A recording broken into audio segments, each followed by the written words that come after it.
শিক্ষার্থী বন্ধুরা, এবারে আমরা সামান্তরিক সূত্রের আপেক্ষিকতার ম্যাথ রিলেটেড 2D মোশনের ম্যাথগুলো আমরা দেখব। 2D মানে টু ডাইমেনশনাল, মানে দ্বিমাত্রিক, অর্থাৎ একটা বস্তু যদি এক্স অক্ষের দিকে যায় আর একটা ওয়াই অক্ষের দিকে যাবে, এটা হলো 2D মোশনের ম্যাথ। নর্মালি পরীক্ষায়, বোর্ড পরীক্ষার প্রশ্নগুলোতে 2D মোশনের ম্যাথগুলোই বেশি আসে। আমরা 3 নম্বর ম্যাথটা দেখব। 3 নম্বর ম্যাথটা এইরকম বলা আছে যে একটি গাড়ি এক্স অক্ষের দিকে 40 কিলোমিটার পার আওয়ার বেগে যাচ্ছে, অর্থাৎ 40 কিলোমিটার পার আওয়ার বেগে গতিশীল একটি গাড়ির ড্রাইভার দেখলো একটি ট্রাক 40√3 কিলোমিটার পার আওয়ার বেগে উত্তর দিকে যাচ্ছে। প্রশ্ন হলো ট্রাকটার প্রকৃত বেগ কত এবং ট্রাকটি প্রকৃতপক্ষে কোন দিকে যাচ্ছে, এটা প্রশ্ন। এই ম্যাথটা সলিউশন করতে গেলে আমাদেরকে কিছু বেসিক জানতে হবে। আমি এখানে এঁকে নিয়েছি, বেসিকটা আমরা বোঝার চেষ্টা করবো। আচ্ছা, ধরে নাও এইটা হলো দুটো রাস্তা, এই একটা রাস্তা, এই একটা রাস্তা, এটা হচ্ছে ওই রাস্তার মোড়। ওকে, ধরে নাও এই নীল কালারের গাড়িটা এই দিকে আসতেছে আর এই কালো কালারের গাড়িটা এই দিকে আসতেছে, অর্থাৎ দুটোই এই মোড়ের দিকে আসতেছে। ওকে, বলতো এ যদি স্থির থাকতো, বুঝে ভালো করে, এ যদি স্থির থাকতো, অর্থাৎ আমি যদি এইখানে স্থির থাকতাম, আমি স্থির মানে আমি ড্রাইভার, আমি স্থির, গাড়িটা পার্কিং করে আমি স্থির হয়ে আছি। বলতো এই গাড়িটা যদি 80 কিলোমিটার পার আওয়ার বেগে আসতো, সত্যি সত্যি 80 কিলোমিটার পার আওয়ার বেগে এসে আসছে, তাহলে আমাকে যদি জিজ্ঞেস করতো যে স্যার বলেন তো এই গাড়িটার বেগ কত, কারণ আমি তো স্থির থেকে দেখছি, আমার তো বেগ নাই, আমি যা দেখবো পুরোটাই অ্যাকচুয়াল, সত্যি সত্যি দেখবো। তাহলে আমাকে যদি জিজ্ঞেস করো এই গাড়িটার বেগ কত, আমি বলবো 80 কিলোমিটার পার আওয়ার। ওকে, যদি আমাকে জিজ্ঞেস করো যে এই গাড়িটা কোন দিকে যাচ্ছে, আমি বলবো গাড়িটা এই দিকে যাচ্ছে, অ্যাকচুয়াল জিনিসটাই আমি দেখব। কিন্তু আমি যদি গতিশীল থেকে দেখি, এই দিকে যেতে যেতে যেতে যেতে যদি দেখি, বলতো আমার কাছে মনে হবে গাড়িটার বেগ কি 80, না মনে হবে গাড়িটা বেশি বেগে আমার দিকে ধেয়ে আসছে। তাহলে আমার কাছে কিন্তু গাড়িটার বেগ 80 মনে হবে না, অন্যরকম মনে হবে। আবার যদি আমাকে জিজ্ঞেস করো এই গাড়িটা কোন দিকে যাচ্ছে, আমি চলন্ত অবস্থায় আছি, এই গাড়িটা কোন দিকে যাচ্ছে, এবার কি মনে হবে এই দিকে যাচ্ছে, না এবার মনে হবে আমিও যাচ্ছি, গাড়িটা আসতেছে। এবার আমার কাছে মনে হবে গাড়িটা আমার দিকে আসতেছে, আমি যত কাছে যাব মনে হবে গাড়িটা আমার তত কাছাকাছি চলে আসতেছে এই দিকে। ওকে, তার মানে আপেক্ষিকতা দুটোরই হয়, মানেরও আপেক্ষিকতা হতে পারে, দিকেরও আপেক্ষিকতা হতে পারে। আবার বলো তো এই গাড়িটা ধরো ক্রস করে চলে গেল, এই গাড়িটাও ক্রস করে চলে গেল, দুটোই গতিতে। এবার একে যদি জিজ্ঞেস করো এই গাড়িটার বেগ কি 60 কিলোমিটার পার আওয়ার, যদি জিজ্ঞেস করো যে এই গাড়িটার বেগ কি 60 কিলোমিটার পার আওয়ার, এ বলবে না আমি তো গতিশীল থেকে দেখছি, তাহলে এ যেটা দেখবে সেটা কিন্তু ওই গাড়ির মানে অ্যাকচুয়াল বেগটা দেখবে না, আপেক্ষিক বেগ দেখবে। এ বলবে না গাড়ির বেগ 60 না তো, এই গাড়ির বেগটা অন্যরকম। তাহলে বলো তো এরে যদি জিজ্ঞেস করো এই গাড়িটা কি সত্যি সত্যি উত্তর এই দিকে যাচ্ছে, এই দিকে, এ বলবে না। একটু খেয়াল করে দেখো, বলো তো আমি যাচ্ছি এই দিকে, খেয়াল করো এই দিকে, আর একটা গাড়ি সত্যি সত্যি যাচ্ছে এই দিকে, তাহলে আমি যদি যেতে যেতে দেখি মনে হবে গাড়িটা আমার কাছ থেকে দূরে সরে যাচ্ছে এই দিকে। আশা করি বুঝেছো। তাহলে একে যদি বলো গাড়িটা কোন দিকে যাচ্ছে, এ বলবে গাড়িটা এই দিকে না, গাড়িটা এই দিকে যাচ্ছে। এর বেগ যদি আরো বেশি হতো মনে হতো গাড়িটা এই দিকে যাচ্ছে। তাহলে বলো তো এই গাড়িটা যদি সত্যি সত্যি এই দিকে যেত, তাহলে এ দেখতো এই দিকে যাচ্ছে, একটু দূরে সরে যাওয়া সবসময় দেখবে। এই গাড়িটা যদি সত্যি সত্যি এই দিকে যেত, একে যদি জিজ্ঞেস করতো, এ বলতো না গাড়িটা এই দিকে যাচ্ছে। সত্যি সত্যি যদি এই গাড়িটা এই দিকে যেত, একে যদি জিজ্ঞেস করো বলবে না এই দিকে যাচ্ছে। আশা করি বুঝেছো। সবসময় সে দেখবে চলন্ত অবস্থায় থেকে যদি দেখে তাহলে বেগটাও সে আপেক্ষিক দেখবে, তার বেগের যে দিক আছে দিকটাও আপেক্ষিক দেখবে, অর্থাৎ সে সবসময় দেখবে একে যদি জিজ্ঞেস করো সবসময় দেখবে দূরে সরে যাচ্ছে।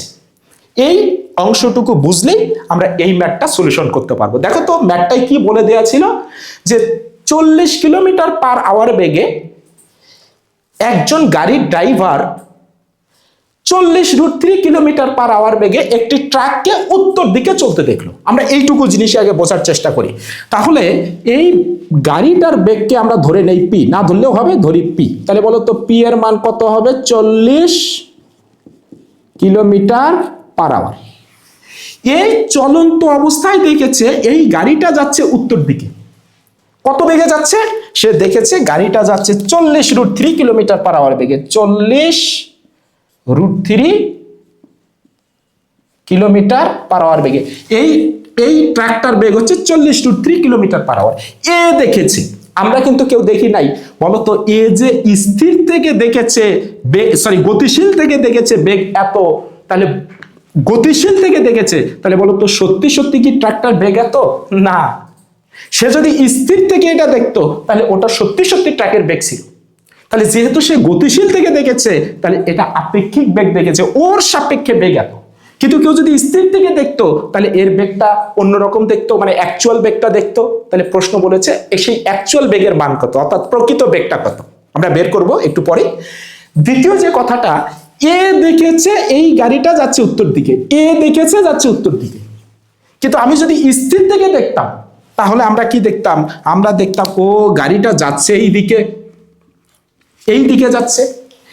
যেহেতু এ গতিশীল থেকে দেখেছে, এ দেখবে গাড়িটা এই দিকে যাচ্ছে, তাহলে গাড়িটার অ্যাকচুয়াল বেগের দিক এই দিকে, গাড়িটার অ্যাকচুয়াল বেগ কিন্তু এইটার, সরি ট্রাকের অ্যাকচুয়াল বেগের দিক এই দিকে, এবং ট্রাকের অ্যাকচুয়াল বেগ হচ্ছে এইটা।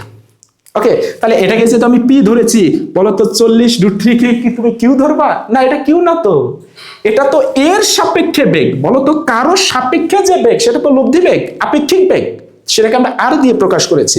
তাহলে এইটা কিন্তু হবে আর এর মান, এটা কিন্তু কিউ এর মান না। ওকে, আর এই বেগটা কত? ট্রাকের প্রকৃত বেগ কত ধরে নেই কিউ। তাহলে আবার বলছি, গাড়ির প্রকৃত বেগ পি এবং ট্রাকের প্রকৃত বেগ কিউ। আর এই গাড়ির ড্রাইভারের সাপেক্ষে এই ট্রাকের বেগ মনে হয়েছে 40√3 কিলোমিটার পার আওয়ার, তাহলে এর সাপেক্ষে ট্রাকের এই বেগটা হচ্ছে লব্ধি বেগ, আপেক্ষিক বেগ। ওকে, তাহলে আমরা একটু সামান্তরিক সূত্রটা আঁকার চেষ্টা করব। দেখো, একটু শুরুতেই একটু ঝামেলা হয়েছে। এটা যদি পি ভেক্টর হয়, এটা যদি কিউ ভেক্টর হয়, তাহলে এই দুইটার লব্ধি তো এই দিকে হওয়ার কথা, কিন্তু হয়নি, লব্ধি হয়েছে এই দিকে। কর্ণটা তো নির্দেশ করবে লব্ধি, তাহলে লব্ধি কি এই দুইটার বাইরে হবে কখনো সামান্তরিক সূত্র অনুযায়ী? না। বলতো কেন মিলছে না? কারণ এটা আপেক্ষিকতার ম্যাথ, যার সাপেক্ষে বলবে তার দিকটাকে অবশ্যই উল্টায় নিতে হবে। আমরা এখন উল্টায় নেইনি। বলতো কার সাপেক্ষে বেগ এত? পি এর সাপেক্ষে, তাহলে পি এর দিক ছিল এই দিকে, পি এর দিক এই দিক থেকে উল্টায় নিতে হবে। মান কি মাইনাস হবে? না, দিক উল্টা দিকে। তাহলে বলো এটা পি হলে এটাও হবে কিন্তু আমার পি, তবে এটা মাইনাস পি, মানে কি বোঝাচ্ছে? দিক উল্টা দিকে। বলো তো পি এর মান কত হবে? পি এর মান ওই 40ই হবে, কারণ মান কখনো মাইনাস হয় না, ভেক্টরের মান। এবার দেখো, এটা পি, এটা কিউ, তাহলে বলো তো এটার সমান এবং সমান্তরাল করে এইভাবে আঁকতে পারি, এটা পি হলে এটাও পি, আর এইটা কিউ হলে এবার এইটাও কিউ, এইটাও কিউ। দেখো তো এটা একটা সামান্তরিক হয়েছে। তাহলে সামান্তরিকের এই যে কর্ণটা সেটাই লব্ধি, হ্যাঁ এটাই তো আমার লব্ধি ভেক্টর ছিল, আরই তো আমরা ধরেছিলাম। বলতো এই ভেক্টর পি এবং কিউ এর যে মধ্যবর্তী কোণ, এইটা আমরা ধরেছিলাম আলফা। ওকে, আর আলফার মান কত আমরা জানি না, বোঝাই যাচ্ছে 90 ডিগ্রি চাইতে বড় হবে। আর থিটা কোনটা হবে? বলতো আমি এইটাকেও ধরতে পারি থিটা, কিন্তু আমি এটাকেও ধরতে পারি থিটা। আমি কোনটাকে থিটা ধরবো? অবশ্যই এইটাকে থিটা ধরবো, কারণ এইখানে থিটার মানটা কিন্তু 90 ডিগ্রি। তাহলে ম্যাথ করতে সুবিধা হবে, তাহলে থিটার মান হবে 90 ডিগ্রি। ওকে, তাহলে বলো আমাকে দুটো জিনিস বের করতে হবে। এই ট্রাকের প্রকৃত বেগ কত? Q, Q is equal to what? আর ট্রাকটি প্রকৃতপক্ষে কোন দিকে যাচ্ছিল? তাহলে আমি বলবো ট্রাকটি প্রকৃতপক্ষে এই ধরো এটা পূর্ব দিক, তাহলে এটা পশ্চিম দিক, আর এটা ধরি উত্তর দিক। আমি পূর্ব এবং উত্তর লিখলাম। ওকে, তাহলে বলো তো ট্রাকটি প্রকৃতপক্ষে পূর্ব দিকের সাথে এত ডিগ্রি কোণ করে যাচ্ছিল, এই যে এত ডিগ্রি কোণ করে যাচ্ছিল। অথবা বলতে পারি, আচ্ছা এটা ধরে নেই, ধরো বিটা ধরে নেই, তাহলে বিটার মান আমাকে বের করতে হবে, যে পূর্ব দিকের সাথে বিটা কোণে যাচ্ছিল। অথবা বলতে পারি উত্তর দিকের সাথে এত ডিগ্রি কোণ করে যাচ্ছিল। তাহলে আমরা কোনোটার মানেই জানি না, আমরা এই ম্যাথটা সলিউশন করতে চাই। কিভাবে সলিউশন করব? চলো তো একটু দেখি। দেখো, আমার থিটার মান জানা আছে, তাহলে থিটার মান যদি জানা থাকে তাহলে আমি tan theta is equal two ওই ফর্মুলাটা ইউজ করব। চলো আমরা একটু লিখে ফেলি। সরি,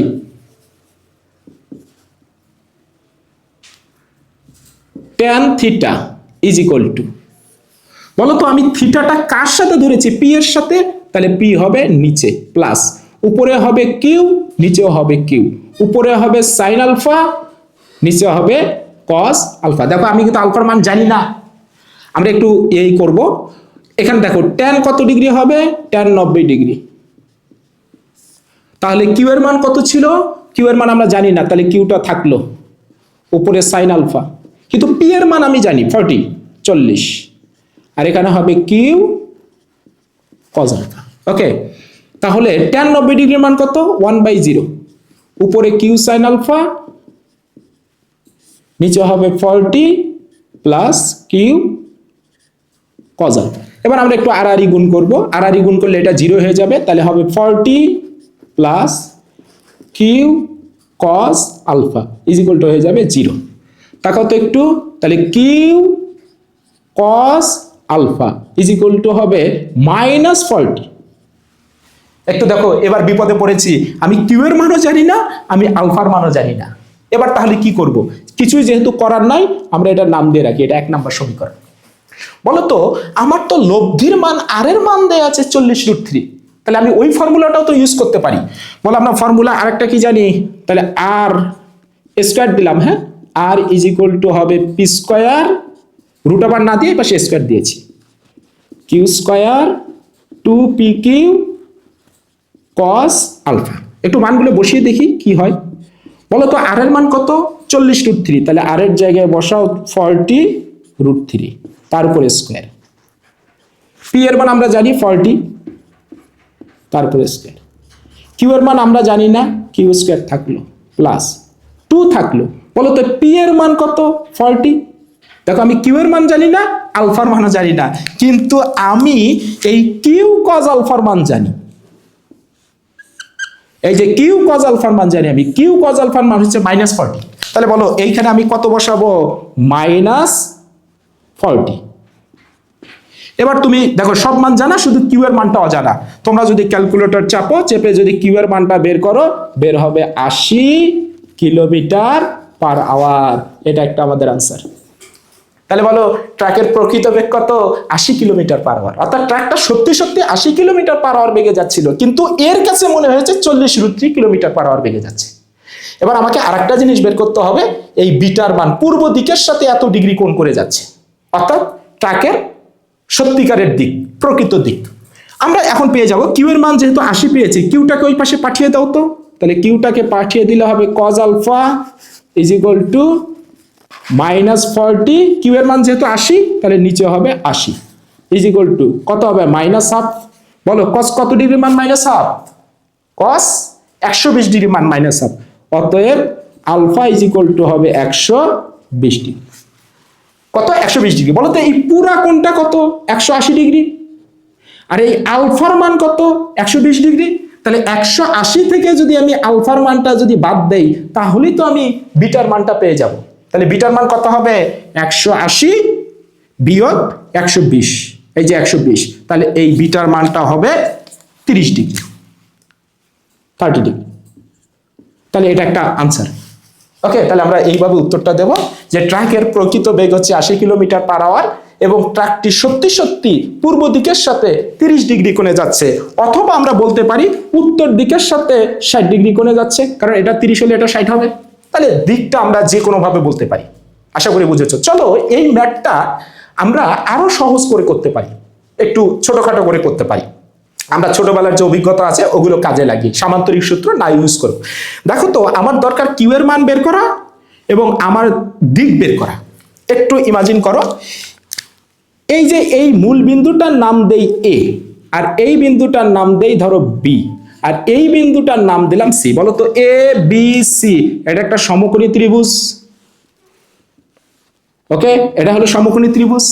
সমকোণী ত্রিভুজে এই কোণটা 90 ডিগ্রি, তাহলে এইটা হবে অতিভুজ। আর বলতো যার সাথে আমি এই কোণটা ধরেছি 60 ডিগ্রি, ওকে, বা এটা 60 ডিগ্রি আমরা বের করব। বলতো এটা ধরে হচ্ছে লম্ব আর এটা হচ্ছে ভূমি, ধরে নেই এটা লম্ব, এটা হচ্ছে ভূমি। তাহলে আমি অতিভুজের মান, কিউ এর মান আমি বের করতে চাই, তাহলে আমরা কি জানি, অতিভুজ স্কয়ার মানে Q square is equal to ভূমি স্কয়ার প্লাস লম্ব স্কোয়ার, লম্বটা হচ্ছে আমার আর, তারপর স্কোয়ার। তাহলে বলো তো স্কোয়ারটাকে যদি আমি ওই পাশে পাঠিয়ে দেই তাহলে উপরে বর্গমূল হয়ে যাবে। এবার মানটা বসিয়ে দাও, তাহলে কিউ এর মান হবে রুট ওভার পি এর মান আমার দেয়া আছে 40, তারপরে স্কোয়ার, এবং আর এর মান দেয়া আছে 40√3, তারপরে স্কোয়ার। এবার তুমি ক্যালকুলেটর চাপো, চাপলে মান বের হবে 80 কিলোমিটার পার আওয়ার। আনসার হয়ে গেছে। আমরা তো এটাই বের করেছি, আমার কিউ এর মান ছিল 80 কিলোমিটার পার আওয়ার। তুমি খুব সহজে এই কোণের মানটাও বের করতে পারো। আচ্ছা ধরে নেই এটা থিটা, বলো তো এইটা যদি থিটা হয়, এটা যদি কোণ ধরি তাহলে এটা ভূমি, তাহলে এই আরটাই হবে ভূমি আর এই পিটা হবে লম্ব। ওকে, তাহলে বলো আমরা এই জায়গাতে লম্বের মান জানি এবং ভূমির মান জানি, পি এর মান জানি এবং আর এর মান জানি, তাহলে লম্ব বাই ভূমি কি হবে? ট্যান।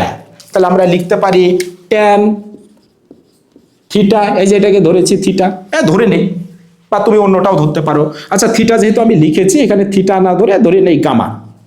ওকে, তাহলে বলো গামা। তাহলে লম্ব ভাগ ভূমি, বলো তো লম্ব কি? পি, বলো তো ভূমি কি? আর। তাহলে এইখান থেকে gamma is equal to tan inverse, বলো তো পি এর মান কত হবে? পি এর মান হচ্ছে 40, আর আর এর মান কত? 40√3। এবার তুমি ক্যালকুলেটর চাপো, এই মানটা বের হবে 60 ডিগ্রি, এই যে 60 ডিগ্রি। ওকে, খুব সহজে আমরা এইভাবেও করতে পারি। তার মানে ট্রাকের প্রকৃত বেগ ছিল 80 কিলোমিটার পার আওয়ার এবং ট্রাকটি সত্যি সত্যি পূর্ব দিকের সাথে 30 ডিগ্রি কোণে অথবা উত্তর দিকের সাথে 60 ডিগ্রি কোণে যাচ্ছিল। আশা করি সবাই বুঝেছো। ধন্যবাদ।